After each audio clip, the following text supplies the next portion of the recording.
Hey man, നമ്മളിപ്പോൾ ഉള്ളത് 100 feet അസ്മ്യൂട്ടിലാണ്.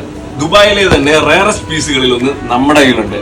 ഈ ആട്ട് ഇന്ന് നമ്മൾ നിങ്ങൾക്കായി പരിചയപ്പെടുത്താനായിട്ടാണ് നമ്മളിപ്പോൾ വന്നിട്ടുള്ളത്. നമുക്ക് ഇപ്പോൾ 100 ഫീറ്റ് അസ്മ്യൂട്ടിനെ പരിചയപ്പെടാം.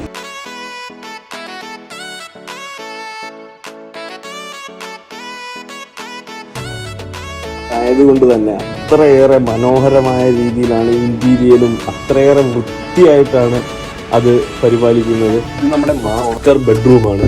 അത് വളരെ മനോഹരമായ രീതിയിൽ തന്നെ അറേഞ്ച് ചെയ്തിട്ടുണ്ട്. അത്രയേറെ മനോഹരമായ രീതിയിൽ തന്നെയാണ് നമ്മുടെ ഈ ഒരു മാസ്റ്റർ റൂം സെറ്റ് ചെയ്തിരിക്കുന്നത്. കിഡ്സ് റൂം വരുന്നുണ്ട്. നിലവിൽ ഒരു കിഡ്സ് റൂമാണിത്. അതുപോലെ തന്നെ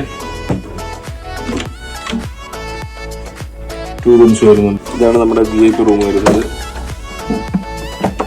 ഈ അറ്റ്മോസ്ഫിയർ കാണുമ്പോൾ തന്നെ അറിയാൻ പറ്റും എത്രയേറെ മനോഹരമായിട്ടുള്ള രീതിയിൽ പ്രൊട്ടക്ട് ചെയ്യുന്നുണ്ടെന്നുള്ളതാണ്.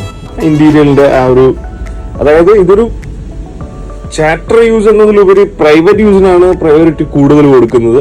അതുകൊണ്ട് തന്നെ അതുപോലുള്ള ഗസ്റ്റുകളെയാണ് നമ്മൾ എക്സ്പെക്ട് ചെയ്യുന്നത്. ചാറ്ററിന് വേണ്ടിയിട്ട് അനുവാദം നൽകിയിരിക്കുകയാണ്. ഇത്രയും സ്പേസ് ഉള്ളത് കൊണ്ട് തന്നെ നമ്മുടെ ബർത്ത്ഡേ പാർട്ടികളായിക്കോട്ടെ, നമ്മുടെ ബിസിനസ് മീറ്റിങ്ങുകളായിക്കോട്ടെ, അങ്ങനെ എന്ത് തന്നെ ആയാലും അത്രയേറെ ലക്ഷറിയസ് ആയിട്ട് നമുക്ക് ഇവിടെ സെറ്റ് ചെയ്യാനായിട്ട് പറ്റും. എല്ലാവർക്കും യോട്ട് പാർട്ടി കൊടുക്കാം. പാർട്ടി നമ്മുടെ അസ്മ്യൂട്ടിൽ തന്നെ ആവട്ടെ. ഓക്കെ, വ്യത്യസ്തമായി എന്ത് ചെയ്യാം എന്നുള്ളൊരു ആശയക്കുഴപ്പം തീർന്നില്ലേ? കടലിന്റെ നടുക്ക് തന്നെ ആവട്ടെ ഇനി അടുത്ത നമ്മുടെ ഇവന്റ്.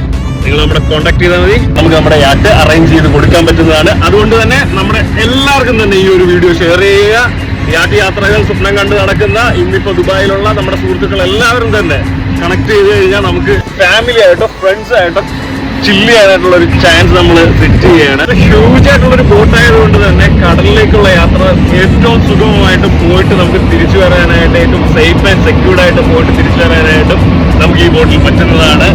നിങ്ങൾക്ക് കടലിൽ പോകാനായിട്ട് പേടിയുള്ള ആരെങ്കിലും ഉണ്ടെങ്കിൽ, നിങ്ങളുടെ കൂട്ടത്തിലുള്ള ഫ്രണ്ട്സ് ഉണ്ടെങ്കിൽ ഈ വീഡിയോയിൽ ഒന്ന് കമന്റ് ചെയ്തേക്കണേ, അവരെ ഒന്ന് മെൻഷൻ ചെയ്തേക്കണേ. തീർച്ചയായിട്ടും നമുക്ക് ആദ്യം കടലിൽ കൊണ്ടുപോകാൻ പേടി മാറ്റണം. ഇനി ഒട്ടും വൈകിക്കേണ്ട, അടുത്ത പാർട്ടി യോട്ടിൽ നിന്നാണ്.